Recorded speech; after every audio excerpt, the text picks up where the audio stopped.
নমস্কার, তনুর বাংলা ক্লাসিক স্টোরিতে আমি তনুশ্রী তোমাদের সবাইকে স্বাগত জানাই। আমার আজকের নিবেদন কবিগুরু রবীন্দ্রনাথ ঠাকুরের একটি ছোট গল্প, স্ত্রীপত্র। গল্পটি শোনবার অনুরোধ রইল। যদি ভালো লাগে একটা লাইক করে দিও এবং তোমাদের পরিচিতদের সাথে ও বন্ধুবান্ধবদের সঙ্গে অবশ্য করেই শেয়ার করো। যারা এখনো পর্যন্ত আমাদের চ্যানেলটাকে সাবস্ক্রাইব করোনি তারা দয়া করে চ্যানেলটাকে সাবস্ক্রাইব করে দিও। তোমরা যতক্ষণ না পাশে থাকবে আমাদের মতো ছোট ছোট ইউটিউবারদের পাশে, ততক্ষণ আমরা কোনোভাবেই গ্রো করতে পারবো না। তোমরা পাশে থাকলে আমরাও অনেকটা অনুপ্রেরণা পাই নতুন নতুন গল্প বলার বা গল্প শোনাবার। আমার সবচেয়ে প্রিয় কবি হলো রবীন্দ্রনাথ ঠাকুর। আমি গল্প পড়তে ভীষণ ভালোবাসি, সেই জন্য আমার একটা সামান্য চেষ্টা তোমাদের সাথে এই গল্পগুলোকে শেয়ার করবার। তাই তোমাদের কাছে আমাদের একটাই অনুরোধ রইল, তোমরা চ্যানেলটাকে সাবস্ক্রাইব করে দিও এবং পাশে থাকা বেল আইকনটি অবশ্য করেই প্রেস করো। আর অবশ্যই তোমরা কমেন্ট করে জানিও যে গল্পগুলো তোমাদের শুনতে কেমন লাগছে বা আর কি পরিবর্তন আনা প্রয়োজন। তবে শুরু করছি আমার আজকের নিবেদন, কবিগুরু রবীন্দ্রনাথ ঠাকুরের ছোট গল্প স্ত্রীপত্র।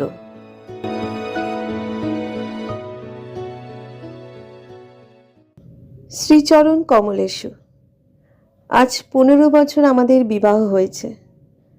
আজ পর্যন্ত তোমাকে চিঠি লিখিনি। চিরদিন কাছেই পড়ে আছি। মুখের কথা অনেক শুনেছ, আমিও শুনেছি। চিঠি লেখবার মতো ফাঁকটুকু পাওয়া যায়নি। আজ আমি এসেছি তীর্থক্ষেত্রের শ্রীক্ষেত্রে। তুমি আছো তোমার আপিসের কাজে। শামুকের সঙ্গে খোলসের যে সম্বন্ধ, কলকাতার সঙ্গে তোমার তাই। সে তোমার দেহমনের সঙ্গে এঁটে গিয়েছে। তাই তুমি আপিসে ছুটির দরখাস্ত করলে না। বিধাতার তাই অভিপ্রায় ছিল, তিনি আমার ছুটির দরখাস্ত মঞ্জুর করেছেন। আমি তোমাদের মেজ বউ। আজ 15 বছরের পরে এই সমুদ্রের ধারে দাঁড়িয়ে জানতে পেরেছি আমার জগৎ এবং জগদীশ্বরের সঙ্গে আমার অন্য সম্বন্ধ আছে। তাই আজ সাহস করে এই চিঠিখানি লিখছি। এ তোমাদের মেজ বউয়ের চিঠি নয়। তোমাদের সঙ্গে আমার সম্বন্ধ কপালে যিনি লিখেছিলেন, তিনি ছাড়া যখন সেই সম্ভাবনার কথা আর কেউ জানত না, সেই শিশু বয়সে আমি আর আমার ভাই একসঙ্গেই সান্নিপাতিক জ্বরে পড়ি। আমার ভাইটি মারা গেল, আমি বেঁচে উঠলাম। পাড়ার সব মেয়েরাই বলতে লাগলো, মৃণাল মেয়ে কিনা, তাই ও বাঁচল, বেটা ছেলে হলে কি আর রক্ষা পেত। চুরি বিদ্যাতে জম পাকা, দামি জিনিসের পরেই তার লোভ। আমার মরণ নেই, সেই কথাটাই ভালো করে বুঝিয়ে বলবার জন্যে এই চিঠিখানি লিখতে বসেছি।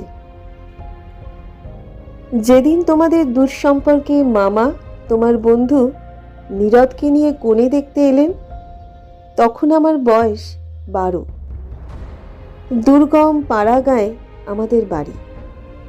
সেখানে দিনের বেলা শেয়াল ডাকে।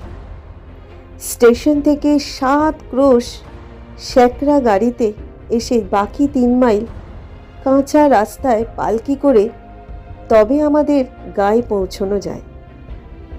সেদিন তোমাদের কি হয়রানি! তার উপরে আমাদের বাঙাল দেশের রান্না। সেই রান্নার প্রহসন আজও মামা ভোলেননি।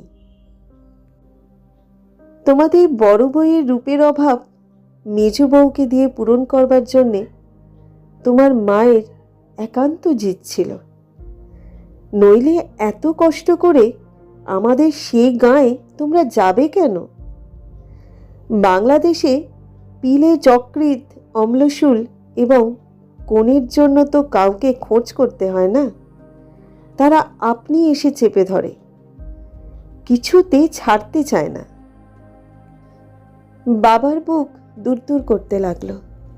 মা দুর্গা নাম জপ করতে লাগলেন। শহরের দেবতাকে পাড়া গাঁয়ের পূজারী কি দিয়ে সন্তুষ্ট করবে? মেয়ের রূপের উপর ভরসা, কিন্তু সেই রূপের গুমর তো মেয়ের মধ্যে নেই। যে ব্যক্তি দেখতে এসেছে সে তাকে যে দামই দেবে সেই তার দাম। তাই তো হাজার রূপে গুণেও মেয়ে মানুষের সংকোচ কিছুতে ঘোচে না। সমস্ত আকাশকে কাঁদিয়ে দিয়ে বাঁশি বাজাতে লাগলো। তোমাদের বাড়িতে এসে উঠল। আমার খুঁতগুলি সবিস্তারে খতিয়ে দেখেও গিন্নির দল সকলে স্বীকার করলে মোটের ওপরে আমি সুন্দরী বটে। সে কথা শুনে আমার বড় জায়ের মুখ গম্ভীর হয়ে গেল। কিন্তু আমার রূপের দরকার কি ছিল তাই ভাবি। রূপ জিনিসটাকে যদি কোনো সেকেলে পণ্ডিত গঙ্গা মৃত্তিকা দিয়ে গড়তেন তাহলে ওর আদর থাকত। কিন্তু ওটা যে কেবল বিধাতা নিজের আনন্দে গড়েছেন, তাই তোমাদের ধর্মের সংসারে ওর দাম নেই। আমার যে রূপ আছে সে কথা ভুলতে তোমার বেশি দিন লাগেনি, কিন্তু আমার যে বুদ্ধি আছে সেটা তোমাদের পদে পদে স্মরণ করতে হয়েছে। ওই বুদ্ধিটা আমার এতই স্বাভাবিক যে তোমাদের ঘরকন্যার মধ্যে এতকাল কাটিয়েও আজও সে টিকে আছে। মা আমার এই বুদ্ধিটার জন্যে বিষম উদ্বিগ্ন ছিলেন।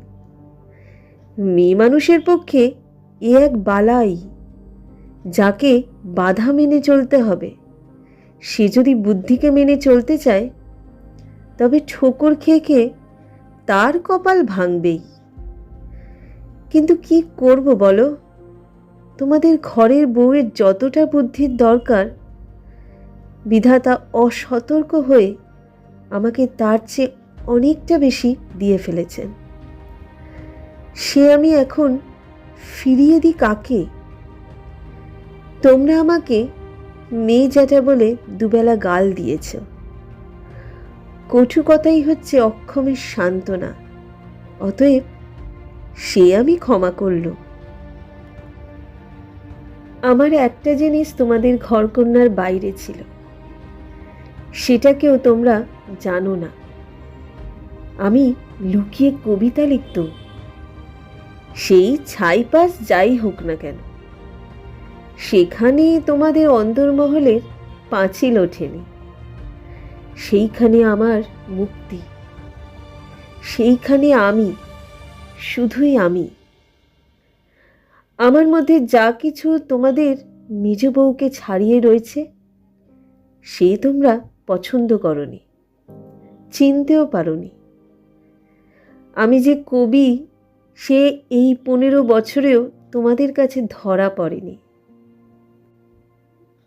তোমাদের ঘরের প্রথম স্মৃতির মধ্যে সবচেয়ে যেটা আমার মনে জাগছে সে তোমাদের গোয়াল ঘর। অন্দরমহলের সিঁড়িতে উঠবার ঠিক পাশের ঘরেই তোমাদের গরু থাকে। সামনের উঠোনটুকু ছাড়া তাদের আর নড়বার জায়গা নেই। সেই উঠোনের কোণে তাদের জাপনা দেবার কাঠের গামলা। সকালে বেহারার নানা কাজ। উপবাসী গরুগুলো ততক্ষণ সেই গামলার ধারগুলো চেটে চেটে চিবিয়ে চিবিয়ে খাপলা করে দিত। আমার প্রাণ কাঁদত। আমি পাড়া গাঁয়ের মেয়ে। তোমাদের বাড়িতে যেদিন নতুন এলুম সেদিন সেই 2টি গরু এবং 3টে বাছুরি সমস্ত শহরের মধ্যে আমার চির পরিচিত আত্মীয়ের মতো আমার চোখে ঠেকল। যতদিন নতুন বউ ছিলুম নিজে না খেয়ে লুকিয়ে ওদের খাওয়াতো। যখন বুড়ো হলো তখন গরুর প্রতি আমার প্রকাশ্য মমতা লক্ষ্য করে আমার ঠাট্টার সম্পর্কীয়রা আমার গোত্র সম্বন্ধে সন্দেহ প্রকাশ করতে লাগলেন। আমার মেয়েটি জন্ম নিয়েই মারা গেল। আমাকেও সে সঙ্গে যাবার সময় ডাক দিয়েছিল। সে যদি বেঁচে থাকতো তাহলে সে আমার জীবনে যা কিছু বড়, যা কিছু সত্য সমস্ত এনে দিত। তখন মেজ বউ থেকে একেবারে মা হয়ে বসতুম। মা যে এক সংসারের মধ্যে থেকেও বিশ্ব সংসারের, মা হবার দুঃখটুকু পেলুম, কিন্তু মা হবার মুক্তিটুকু পেলুম না। মনে আছে ইংরেজ ডাক্তার এসে আমাদের অন্দর দেখে আশ্চর্য হয়েছিল এবং আঁতুর ঘর দেখে বিরক্ত হয়ে বকাবকি করেছিল? সদরে তোমাদের একটুখানি বাগান আছে, ঘরে সাজসজ্জা আসবাবের অভাব নেই, আর অন্দরটা যেন পশমের কাজের উল্টো পিঠ। সেদিকে কোনো লজ্জা নেই, শ্রী নেই, শয্যা নেই। সেদিকে আলো মিটমিট করে জ্বলে, হাওয়া চোরের মতো প্রবেশ করে। উঠোনের আবর্জনা নড়তে চায় না, দেয়ালের এবং মেঝের সমস্ত কলঙ্ক অক্ষয় হয়ে বিরাজ করে। কিন্তু ডাক্তার একটা ভুল করেছিল। সে ভেবেছিল এটা বুঝি আমাদের অহরত্র দুঃখ দেয়। ঠিক উল্টো, অনাদর জিনিসটাই ছাইয়ের মতো। সে ছাই আগুনকে হয়তো ভিতরে ভিতরে জমিয়ে রাখে, কিন্তু বাইরে থেকে তার তাপটাকে বুঝতে দেয় না। আত্মসম্মান যখন কমে যায় তখন অনাদরকে তা অন্যায্য বলে মনে হয় না। সেই জন্যে তার বেদনা নেই। তাই তো মেয়ে মানুষ দুঃখ বোধ করতেই লজ্জা পায়। আমি তাই বলি, মেয়ে মানুষকে দুঃখ পেতেই হবে এইটা যদি তোমাদের ব্যবস্থা হয়, তাহলে যতদূর সম্ভব তাকে অনাদরে রেখে দেওয়াটাই ভালো। আদরে দুঃখে ব্যথাটা কেবল বেড়ে ওঠে। যেমন করেই রাখো, দুঃখ যে আছে এ কথা মনে করবার কথাও কোনোদিন মনে আসেনি। আঁতুর ঘরে মরণ মাথার কাছে এসে দাঁড়ালো, মনে ভয়ই হলো না। জীবন আমাদের কি বা যে মরণকে ভয় করতে হবে? আদরে যত্নে যাদের প্রাণের বাঁধন শক্ত করেছে, মরতে তাদেরই বাঁধে। সেদিন যম যদি আমাকে ধরে টান দিত, তাহলে আলকা মাটি থেকে যেমন অতি সহজে ঘাসের চাপড়া উঠে আসে, সমস্ত শিকড় শুদ্ধ, আমি তেমনই করে উঠে আসতাম। বাঙালির মেয়ে তো কথায় মরতে যায়, কিন্তু এমন মরায় বাহাদুরিটা কি? মরতে লজ্জা হয়। আমাদের পক্ষে ওটা এতই সহজ। আমার মেয়েটি তো সন্ধ্যা তারার মতো ক্ষণকালের জন্যে উদয় হয়েই অস্ত গেল। আবার আমার নিত্যকর্ম এবং গরু বাছুর নিয়ে পড়ল। জীবন তেমনই করেই গড়াতে গড়াতে শেষ পর্যন্ত কেটে যেত।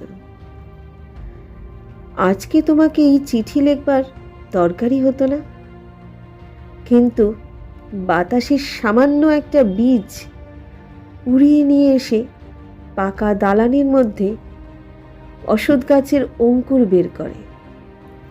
শেষকালে সেইটুকু থেকে ইট কাঠের বুকের পাঁজর বিদীর্ণ হয়ে যায়। আমার সংসারে পাকা বন্দোবস্তের মাঝখানে ছোট একটুখানি জীবনের কণা কোথা থেকে উড়ে এসে পড়ল। তারপর থেকে ফাটল শুরু হলো। বিধবা মার মৃত্যুর পরে আমার বড় জায়ের বোন বিন্দু তার খুড়তুতো ভাইদের অত্যাচারে আমাদের বাড়িতে তার দিদির কাছে এসে যেদিন আশ্রয় নিলে, তোমরা সেদিন ভাবলে ই আবার কোথাকার আপদ। আমার পোড়া স্বভাব, কি করব বলো? দেখলুম তোমরা সকলেই মনে মনে বিরক্ত হয়ে উঠেছ। সেই জন্যেই এই নিরাশ্রয় মেয়েটির পাশে আমার সমস্ত মন যেন এক্কেবারে কোমর বেঁধে দাঁড়ালো। পরের বাড়িতে পরের অনিচ্ছাতে এসে আশ্রয় নেয়া সে কত বড় অপমান। দায়ে পড়ে সেও যাকে স্বীকার করতে হলো, তাকে কি একপাশে ঠেলে রাখা যায়? তারপরে দেখলুম আমার বড় জায়ের দশা।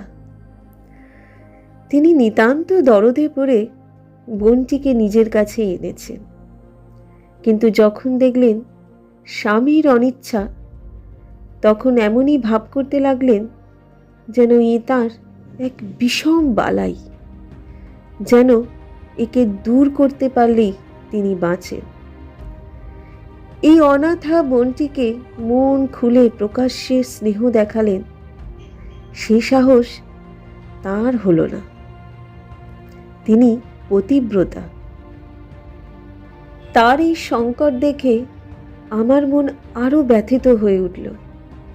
দেখলুম বড় যা সকলকে একটু বিশেষ করে দেখিয়ে দেখিয়ে বিন্দুর খাওয়া পড়ার এমনই মোটা রকমের ব্যবস্থা করলেন এবং বাড়ির সর্বপ্রকার দাসীবৃত্তিতে তাকে এমনভাবে নিযুক্ত করলেন যে আমার কেবল দুঃখ নয়, লজ্জাবোধ হলো।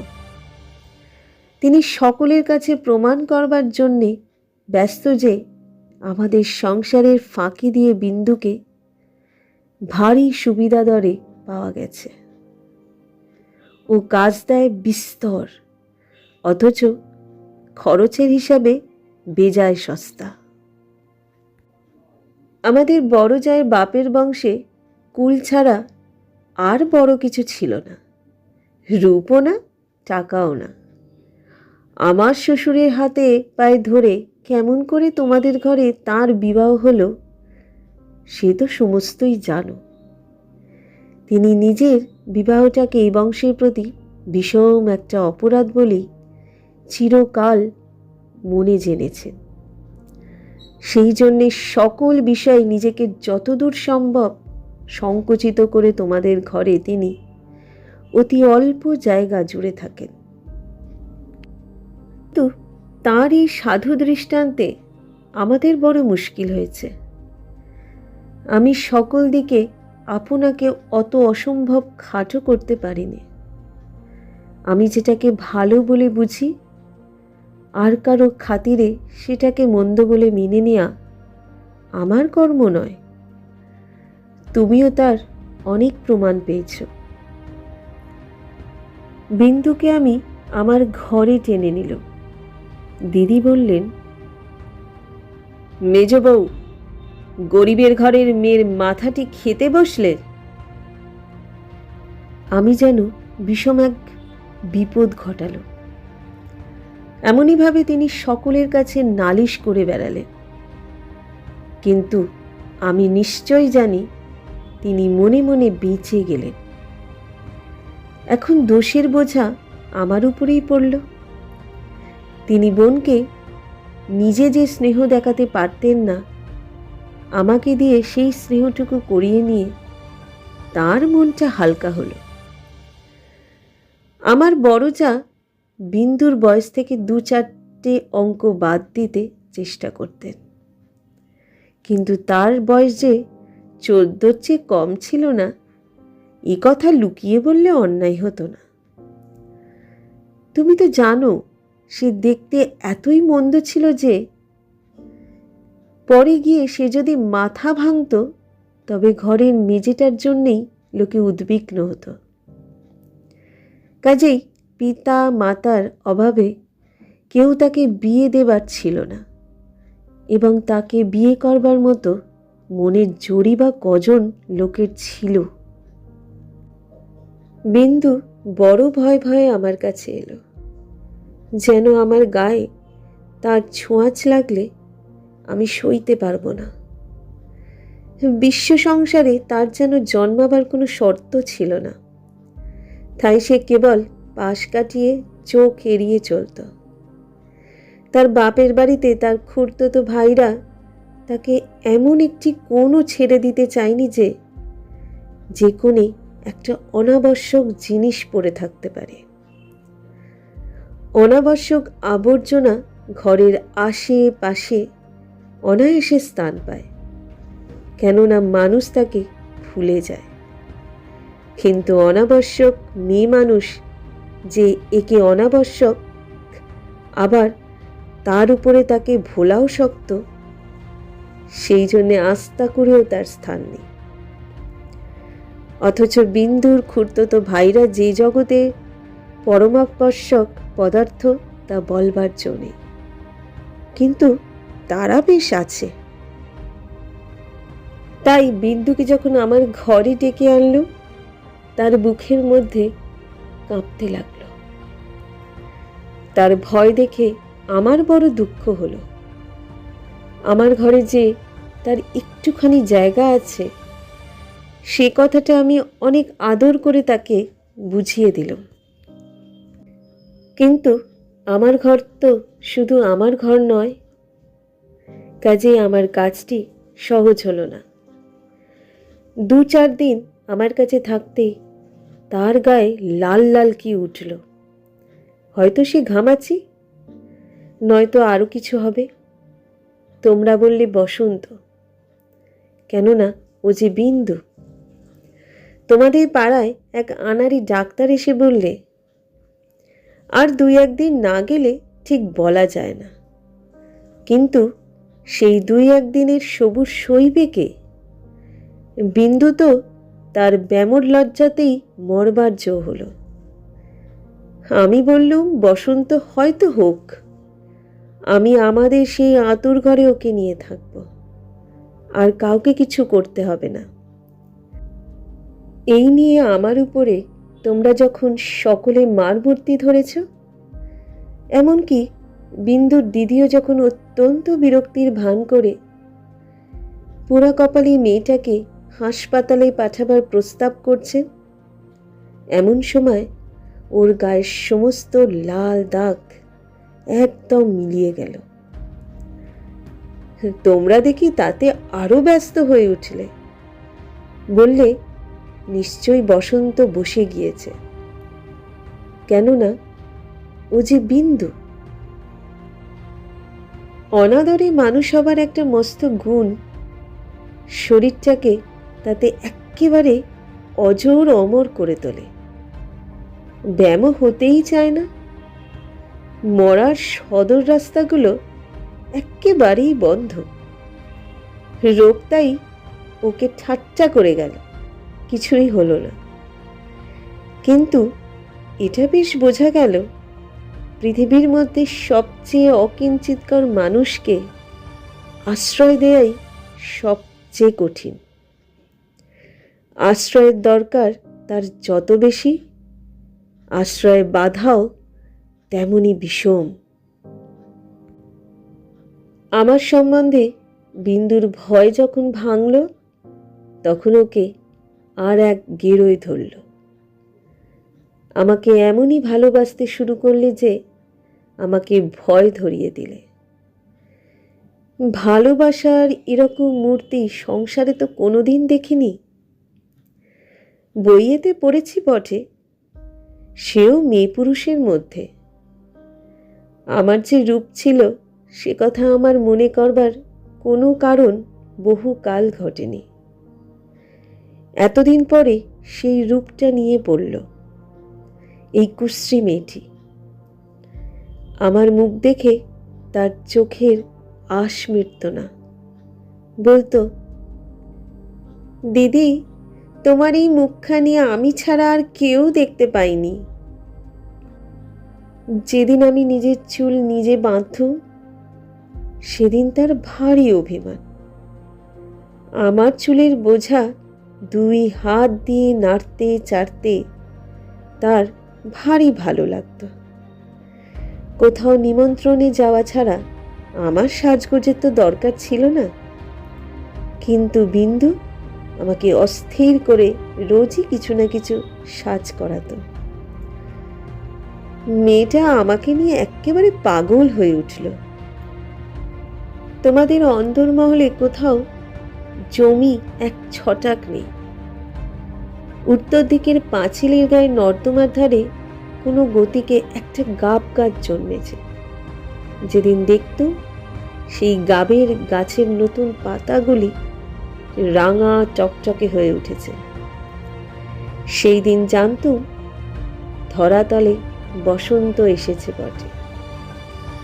আমার ঘরকন্যার মধ্যে ওই অনাদৃত মেয়েটার চিত্ত যেদিন আগা গোড়া এমন রঙিন হয়ে উঠল, সেদিন আমি বুঝলুম হৃদয়ের জগতেও একটা বসন্তের হাওয়া আছে। সে কোন স্বর্গ থেকে আসে, গলির মোড় থেকে আসে না।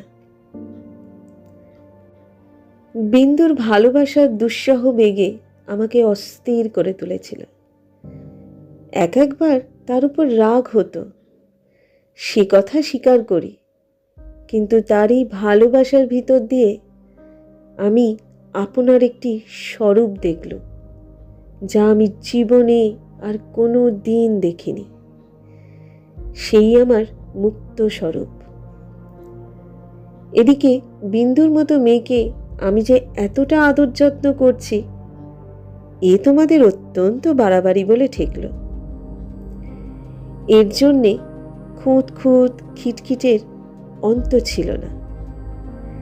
যেদিন আমার ঘর থেকে বাজুবন্ধ চুরি গেল, সেদিন সেই চুরিতে বিন্দুর যে কোনো রকমের হাত ছিল, এ কথার আভাস দিতে তোমাদের লজ্জা হলো না। যখন স্বদেশী হাঙ্গামায় লোকের বাড়ি তল্লাশি হতে লাগলো, তখন তোমার অনায়াসে সন্দেহ করে বসলে যে বিন্দু পুলিশের পোষা মেয়ে, চোর। আর তার কোনো প্রমাণ ছিল না, কেবল এই প্রমাণ যে ও বিন্দু। তোমাদের বাড়ির দাসীরা ওর কোনো রকম কাজ করতে আপত্তি করত। তাদের কাউকে ওর কাজ করবার ফরমাস করলে ও মেয়েও একেবারে সংকোচে যেন আড়ষ্ট হয়ে যেত। এই সকল কারণেই ওর জন্যে আমার খরচ বেড়ে গেল। আমি বিশেষ করে একজন আলাদা দাসী রাখতাম। সেটা তোমাদের ভালো লাগেনি। বিন্দুকে আমি যে সব কাপড় পরতে দিতাম, তা দেখে তুমি এত রাগ করেছিলে যে আমার হাত খরচের টাকা বন্ধ করে দিলে। তারপর দিন থেকে আমি 5 শিকের দামের চোরা মোটা করা কলের ধুতি পরতে আরম্ভ করে দিল। আর মতির মা যখন আমার এঁটো ভাতের থালা নিয়ে যেতে এলো, তাকে বারণ করে দিল। আমি নিজে উঠোনের কলতলায় গিয়ে এঁটো ভাত বাছুরকে খাইয়ে বাসন মেজেছি। একদিন হঠাৎ সেই দৃশ্যটি দেখে তুমি খুব খুশি হওনি। আমাকে খুশি না করলেও চলে, আর তোমাদের খুশি না করলেই নয়। এই সুবুদ্ধিটা আজ পর্যন্ত আমার ঘটে এলো না। এদিকে তোমাদের রাগও যেমন বেড়ে উঠেছে, বিন্দুর বয়সও তেমনই বেড়ে চলেছে। সেই স্বাভাবিক ব্যাপারে তোমরা অস্বাভাবিক রকমের বিব্রত হয়ে উঠেছিলে। একটা কথা মনে করে আমি আশ্চর্য হই, তোমরা জোর করে কেন বিন্দুকে তোমাদের বাড়ি থেকে বিদায় করে দাওনি। আমি বেশ বুঝি, তোমরা আমাকে মনে মনে ভয় করো। বিধাতা যে আমাকে বুদ্ধি দিয়েছিলেন, ভিতরে ভিতরে তার খাতির না করে তোমরা বাঁচো না। অবশেষে বিন্দুকে নিজের শক্তিতে বিদায় করতে না পেরে তোমরা প্রজাপতি দেবতার শরণাপন্ন হলে। বিন্দুর বর ঠিক হলো। বড়জা বললেন, বাঁচলুম, মা কালী আমাদের বংশের মুখ রক্ষা করলেন। বর কেমন তা জানি নে, তোমাদের কাছে শুনলুম সকল বিষয়ই ভালো। বিন্দু আমার পা জড়িয়ে ধরে কাঁদতে লাগলো। বললে, দিদি, আমার আবার বিয়ে করা কেন? আমি তাকে অনেক বুঝিয়ে বললুম, বিন্দু, তুই ভয় করিস নে, শুনেছি তোর বর ভালো। বিন্দু বললে, বর যদি ভালো হয় আমার কি আছে যে আমাকে তার পছন্দ হবে? বরপক্ষেরা বিন্দুকে তো দেখতে আসবার নামও করলে না। বড় দিদি তাতে বড় নিশ্চিন্ত হলেন। কিন্তু দিন রাত্রে বিন্দুর কান্না আর থামতে চায় না। সে তার কি কষ্ট সে আমি জানি। বিন্দুর জন্যে আমি সংসারে অনেক লড়াই করেছি, কিন্তু ওর বিবাহ বন্ধ হোক এই কথা বলার সাহস আমার হলো না। কিসের জোরেই বা বলবো? আমি যদি মারা যাই তো ওর কি দশা হবে? একে তো মেয়ে, তাতে কালো মেয়ে, কার ঘরে চলল ওর কি দশা হবে সে কথা না ভাবাই ভালো। ভাবতে গেলে প্রাণ কেঁপে ওঠে। বিন্দু বললে, দিদি, বিয়ের আর 5 দিন আছে, এর মধ্যে আমার মরণ হবে নাকি? আমি তাকে খুব ধমকে দিল, কিন্তু অন্তর্যামী জানেন যদি কোনো সহজভাবে বিন্দুর মৃত্যু হতে পারত তাহলে আমি আরাম বোধ করত। বিয়ের আগের দিন বিন্দু তার দিদিকে গিয়ে বললে, দিদি, আমি তোমাদের গোয়াল ঘরে পড়ে থাকব, আমাকে যা বলবে তাই করব, তোমার পায়ে পড়ি, আমাকে এমন করে ফেলে দিও না। কিছুকাল থেকে লুকিয়ে লুকিয়ে দিদির চোখ দিয়ে জল পড়ছিল। সেদিনও পড়ল, কিন্তু শুধু হৃদয় তো নয়, শাস্ত্রও আছে। তিনি বললেন, জানিস তো বিন্দি, পতি হচ্ছে স্ত্রীলোকের গতিমুক্তি সব। কপালে যদি দুঃখ থাকে তো কেউ খণ্ডাতে পারবে না। আসল কথা হচ্ছে কোনো দিকে কোনো রাস্তাই নেই। বিন্দুকে বিবাহ করতেই হবে, তারপরে যা হয় তা হোক। আমি চেয়েছিলুম বিবাহটা যাতে আমাদের বাড়িতেই হয়, কিন্তু তোমরা বলে বসলে বরের বাড়িতেই হওয়া চাই। সেটা তাদের কৌলিক প্রথা। আমি বুঝলুম বিন্দুর বিবাহের জন্য যদি তোমাদের খরচ করতে হয় তবে সেটা তোমাদের গৃহদেবতার কিছুতেই সইবে না। কাজেই চুপ করে যেতে হলো। কিন্তু একটি কথা তোমরা কেউ জানো না। দিদিকে জানাবার ইচ্ছে ছিল, কিন্তু জানাইনি, কেননা তাহলে তিনি ভয়েই মরে যেতেন। আমার কিছু কিছু গয়না দিয়ে আমি লুকিয়ে বিন্দুকে সাজিয়ে দিয়েছিল। বোধ করি দিদির চোখে সেটা পড়ে থাকবে, কিন্তু সেটা তিনি দেখেও দেখেননি। দোহাই ধর্মের, সেজন্য তোমরা তাকে ক্ষমা করো। যাবার আগে বিন্দু আমাকে জড়িয়ে ধরে বললে, দিদি, আমাকে তোমরা তাহলে নিতান্তই ত্যাগ করলে? আমি বললুম, না বিন্দি, তোর যেমন দশাই হোক না কেন, আমি তোকে শেষ পর্যন্ত ত্যাগ করব না। 3 দিন গেল। তোমাদের তালুকের প্রজা খাবার জন্য তোমাকে যে ভেড়া দিয়েছিল, তাকে তোমার জঠরাগ্নি থেকে বাঁচিয়ে আমি আমাদের একতলায় কয়লা রাখবার ঘরের এক পাশে বাস করতে দিয়েছিল। সকালে উঠেই আমি নিজে তাকে দানা খাইয়ে আসতাম। তোমার চাকরদের প্রতি 2-1 দিন নির্ভর করে দেখেছি, তাকে খাওয়ানোর চেয়ে তাকে খাওয়ার প্রতি তাদের বেশি ঝোঁক। সেদিন সকালে সেই ঘরে ঢুকে দেখি বিন্দু এক কোণে জড়সড় হয়ে বসে আছে। আমাকে দেখে আমার পা জড়িয়ে ধরে লুটিয়ে পড়ে নিঃশব্দে কাঁদতে লাগলো। বিন্দুর স্বামী পাগল? সত্যি বলছিস বিন্দি? এত বড় মিথ্যে কথা তোমাদের কাছে বলতে পারি দিদি? তিনি পাগল। শ্বশুরের এই বিবাহে মত ছিল না, কিন্তু তিনি আমার শাশুড়িকে জমের মতন ভয় করে। তিনি বিবাহের পূর্বেই কাশি চলে গেছেন। শাশুড়ি জেদ করে তার ছেলের বিয়ে দিয়ে দিয়েছেন। আমি সেই রাশ করা কয়লার উপরে বসে পড়লুম।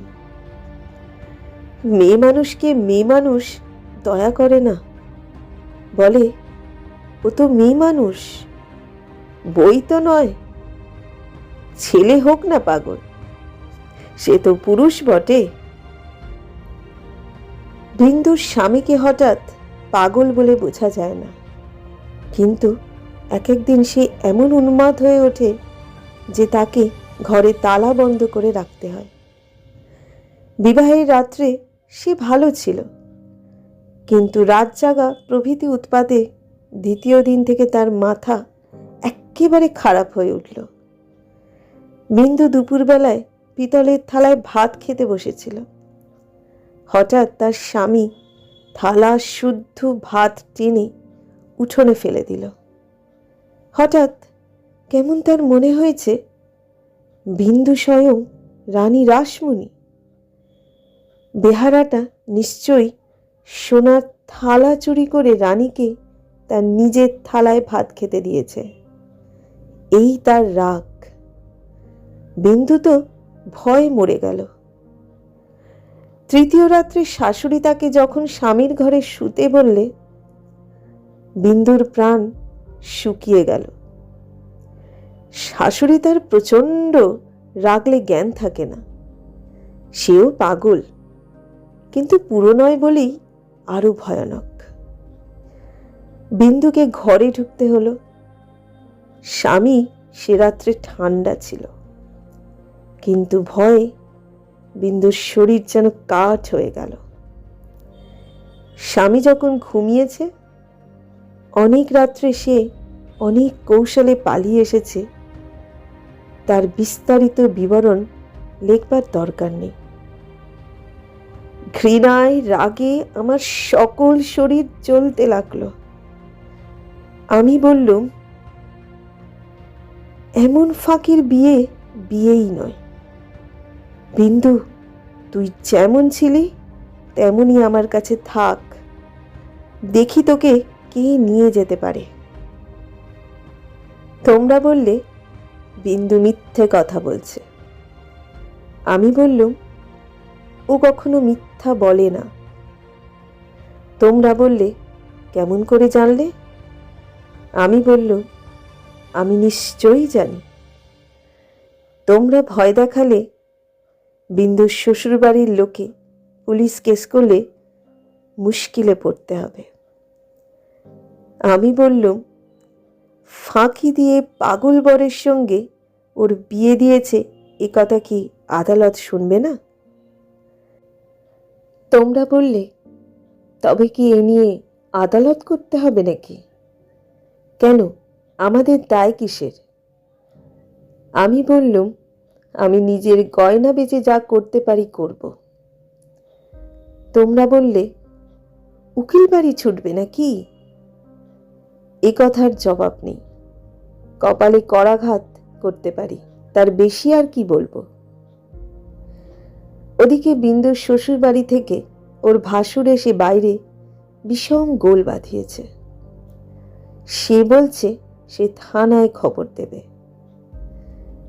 আমার যে কি জোর আছে জানি নে, কিন্তু কসাইয়ের হাত থেকে যে গরু প্রাণ ভয়ে পালিয়ে এসে আমার আশ্রয় নিয়েছে, তাকে পুলিশের তাড়ায় আবার সেই কসাইয়ের হাতে ফিরিয়ে দিতেই হবে।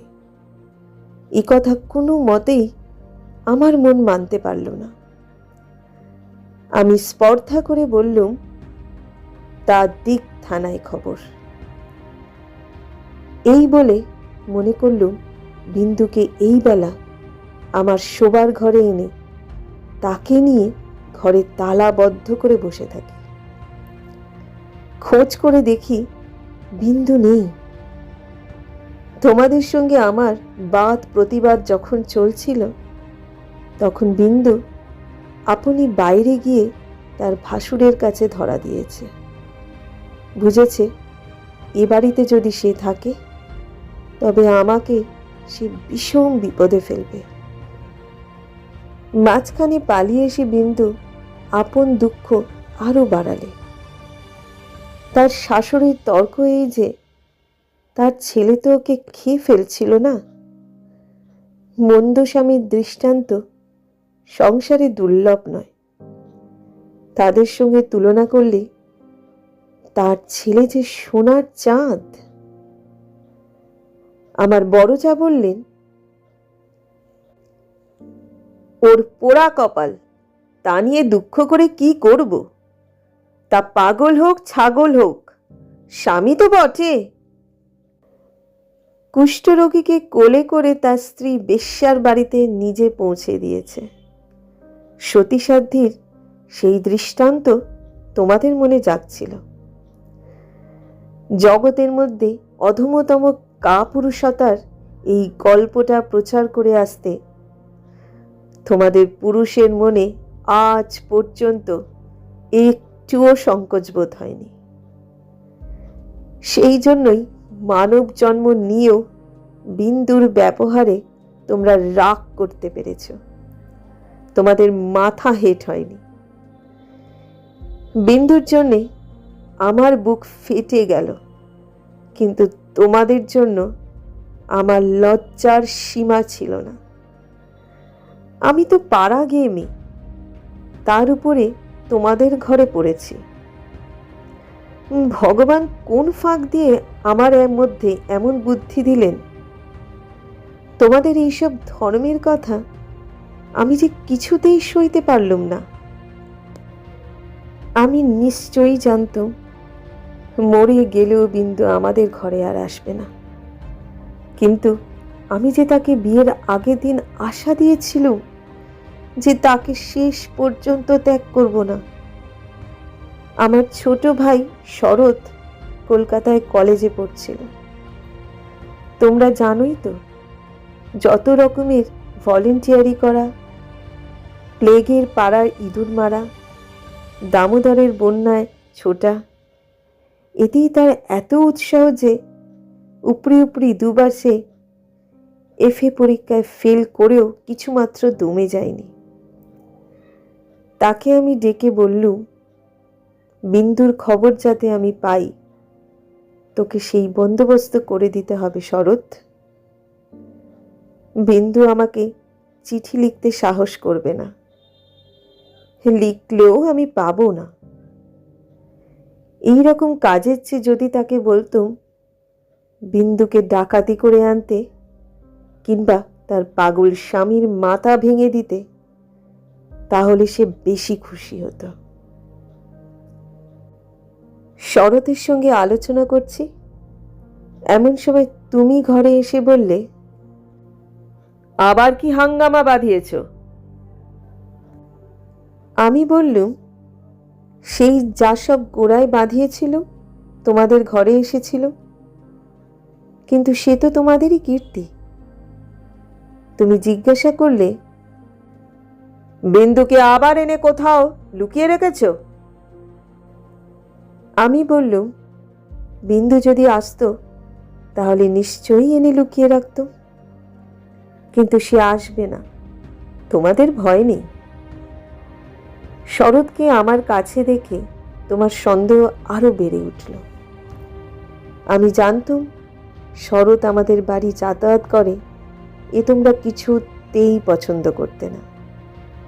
তোমাদের ভয় ছিল ওর উপরে পুলিশের দৃষ্টি আছে, কোন দিন ও কোন রাজনৈতিক মামলায় পড়বে তখন তোমাদের শুদ্ধ জড়িয়ে ফেলবে। সেই জন্যে আমি ওকে ভাই ফোঁটা পর্যন্ত লোক দিয়ে পাঠিয়ে দিতাম, ঘরে ডাকতুম না। তোমার কাছে শুনলুম বিন্দু আবার পালিয়েছে, তাই তোমাদের বাড়িতে তার ভাসুর খোঁজ করতে এসেছে। শুনে আমার বুকের মধ্যে শেল বিঁধল। হতভাগিনীর যে কি অসহ্য কষ্ট তা বুঝল, অথচ কিছুই করবার রাস্তা নেই। শরৎ খবর নিতে ছুটল।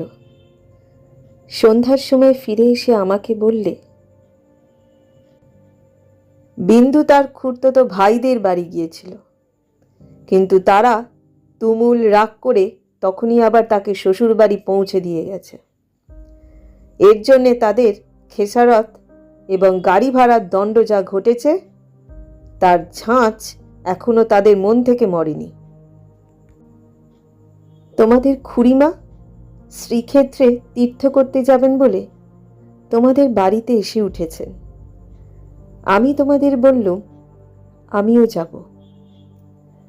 আমার হঠাৎ এমন ধর্মী মন হয়েছে দেখে তোমরা এত খুশি হয়ে উঠলে যে কিছুমাত্র আপত্তি করলে না। এ কথাও মনে ছিল যে এখন যদি কলকাতায় থাকি তবে আবার কোন দিন বিন্দুকে নিয়ে ফ্যাঁসা বাঁধিয়ে বসব। আমাকে নিয়ে বিষম ল্যাঠা। বুধবারে আমার যাবার দিন, রবিবারে সমস্ত ঠিক হলো। আমি শরৎকে ডেকে বললুম, যেমন করে হোক বিন্দুকে বুধবারে পুরী যাবার গাড়িতে তোকে তুলে দিতে হবে। শরতের মুখ প্রফুল্ল হয়ে উঠল। সে বললে, ভয় নেই দিদি, আমি তাকে গাড়িতে তুলে দিয়ে পুরী পর্যন্ত চলে যাব। ফাঁকি দিয়ে জগন্নাথ দেখা হয়ে যাবে। সেই দিন সন্ধ্যার সময় শরৎ আবার এলো। তার মুখ দেখেই আমার বুক দমে গেল। আমি বললুম, কি শরৎ, সুবিধা হলো না বুঝি? সে বললে, না। আমি বললুম, রাজি করাতে পারলি নে? সে বললে, আর দরকারও নেই। কাল রাত্রিরে সে কাপড়ে আগুন ধরিয়ে আত্মহত্যা করে মরেছে। বাড়ির যে ভাইপোটার সঙ্গে ভাব করে নিয়েছিল তার কাছে খবর পেল তোমার নামে সে একটা চিঠি রেখে গিয়েছিল, কিন্তু সেই চিঠি ওরা নষ্ট করেছে। যাক, শান্তি হলো। দেশ শুদ্ধ লোক চটে উঠল। বলতে লাগলো, মেয়েদের কাপড়ে আগুন লাগিয়ে মরা একটা ফ্যাশন হয়েছে। তোমরা বললে এই সমস্ত নাটক করা। তা হবে, কিন্তু নাটকের তামাশাটা কেবল বাঙালি মেয়েদের শাড়ির উপর দিয়েই হয় কেন? আর বাঙালি বীর পুরুষদের কোঁচার উপর দিয়ে হয় না কেন? সেটাও তো ভেবে দেখা উচিত। বিন্দিটার এমনই পোড়া কপাল বটে, যতদিন বেঁচে ছিল রূপে গুণে কোনো যশ পায়নি। মরবার বেলায়ও যে একটু ভেবে চিনতে এমন একটা নতুন ধরনে মরবে যাতে দেশের পুরুষরা খুশি হয়ে হাততালি দেবে, তাও তার ঘটে এলো না। মরেও লোকেদের চটিয়ে দিলে? দিদি ঘরের মধ্যে লুকিয়ে কাঁদলে, কিন্তু সে কান্নার মধ্যে এমনটা সান্ত্বনা ছিল যে যাই হোক না কেন তবু রক্ষা হয়েছে, মরেছে বইতো না। বেঁচে থাকলে কি না হতে পারত।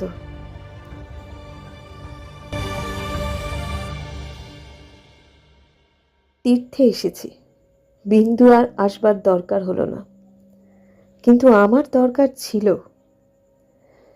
দুঃখ বলতে লোকে যা বোঝে তোমাদের সংসারে তা আমার ছিল না।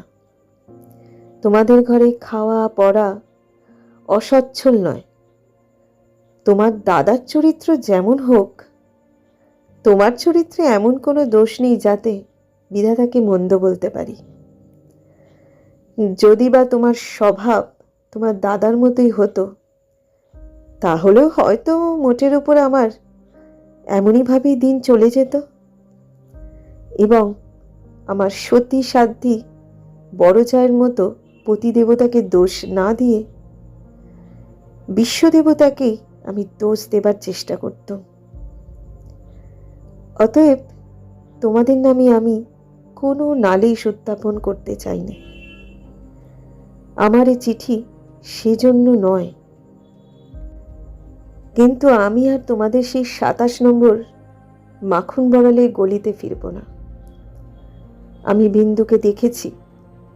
সংসারের মাঝখানে মেয়ে মানুষের পরিচয়টা যে কি তা আমি পেয়েছি, আর আমার দরকার নেই। তারপরে এও দেখেছি ও মেয়ে বটে, তবু ভগবান ওকে ত্যাগ করেননি। ওর উপরে তোমাদের যত জোরই থাক না কেন, সে জোরের অন্ত আছে। ও আপনার হতভাগ্য মানব জন্মের চেয়ে বড়। তোমরাই যে আপন ইচ্ছা মতো আপন দস্তুর দিয়ে ওর জীবনটাকে চিরকাল পায়ের তলায় চেপে রেখে দেবে, তোমাদের পা এত লম্বা নয়। মৃত্যু তোমাদের চেয়ে বড়।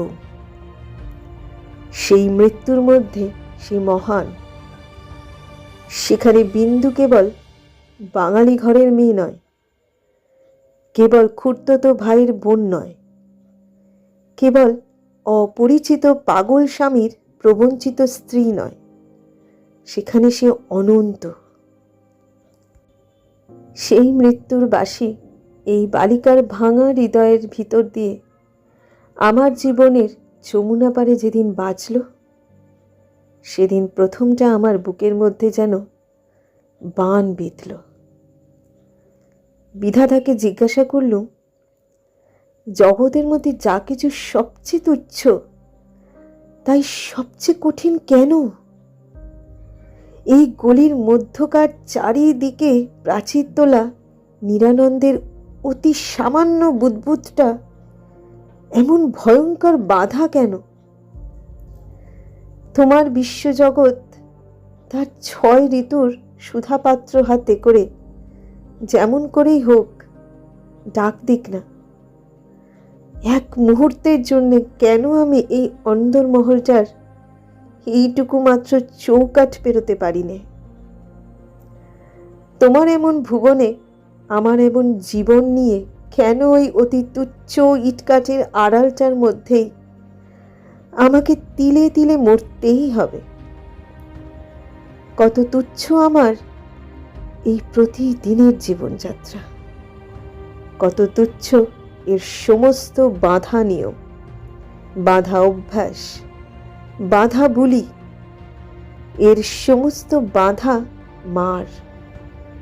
কিন্তু শেষ পর্যন্ত সেই দীনতার নাকপাশ বন্ধনেরই হবে জিত, আর হার হলো তোমার নিজের সৃষ্টি ওই আনন্দ লোকের।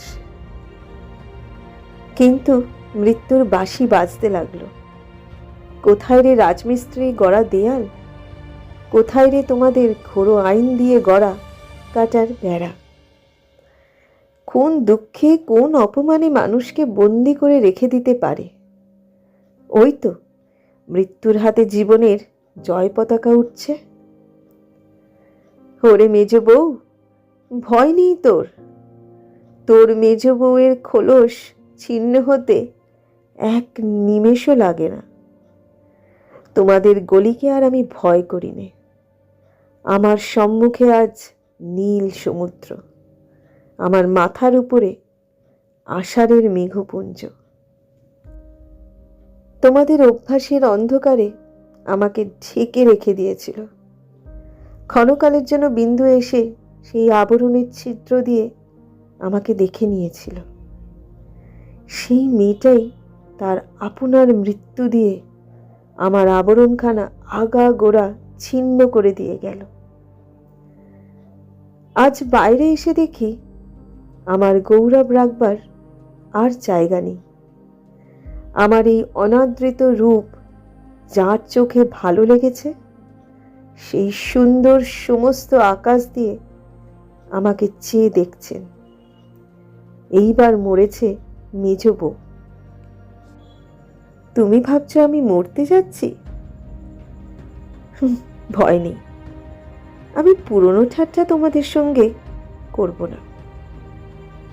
মীরাবাইও তো আমারই মতো মেয়ে মানুষ ছিল, তার শিকলও তো কম ভারী ছিল না। তাকে তো বাঁচবার জন্যেই মরতে হয়নি। মীরাবাই তার গানে বলেছিল, ছাড়ুক বাপ, ছাড়ুক মা, ছাড়ুক যে যেখানে আছে। মীরা কিন্তু লেগেই রইল, প্রভু তাতে তার যা হবার তা হোক। এই লেগে থাকাই তো বেঁচে থাকা। আমিও বাঁচব, আমি বাঁচলুম। তোমাদের চরণতলাশ্রয় ছিন্ন মৃণাল।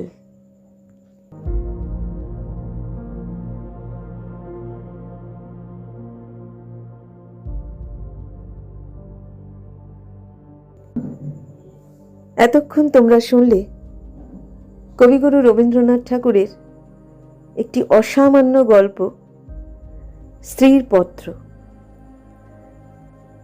গল্পটি তোমাদের কেমন লাগলো অবশ্য করেই তোমাদের মতামত জানিও। আজকের মতো বিদায় নিচ্ছি, আবার ফিরবো আরেকটা ছোট্ট গল্প নিয়ে। সবাই ভালো থেকো, সুস্থ থেকো এবং সুরক্ষিত থেকো।